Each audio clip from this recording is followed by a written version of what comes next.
Police ആദ്യം പറഞ്ഞത് ഇരയുടെ പേര് വെളിപ്പെടുത്തി എന്നായിരുന്നുവെന്നും പിന്നീട് വകുപ്പ് മാറ്റുകയായിരുന്നുവെന്നും രാഹുൽ ഈശ്വറിന്റെ ഭാര്യ ദീപ രാഹുൽ ഈശ്വർ.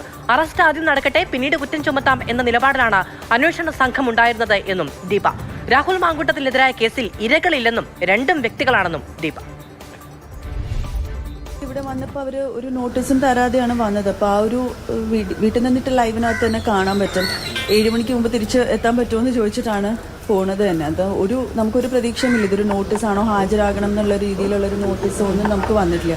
പക്ഷെ ഇന്നലെ കോടതിയിൽ വന്നത് അത് അങ്ങനെ പറഞ്ഞു, നമ്മൾ കൈപ്പറ്റിയില്ല എന്നൊക്കെ പറഞ്ഞു. അപ്പോൾ ഇത് ഫുൾ കള്ള കേസാണ്. എല്ലാ കാര്യങ്ങളും എന്നത് പറഞ്ഞിരിക്കുന്ന കള്ളമാണ്. കേസിൻ്റെ ഒരു രീതി നോക്കുകയാണെങ്കിൽ തന്നെ ആദ്യം പറഞ്ഞത് വിക്ടിമിൻ്റെ പേരും ഐഡൻറ്റിറ്റി റിവീൽ ചെയ്തു എന്ന് പറഞ്ഞിട്ടായിരുന്നു.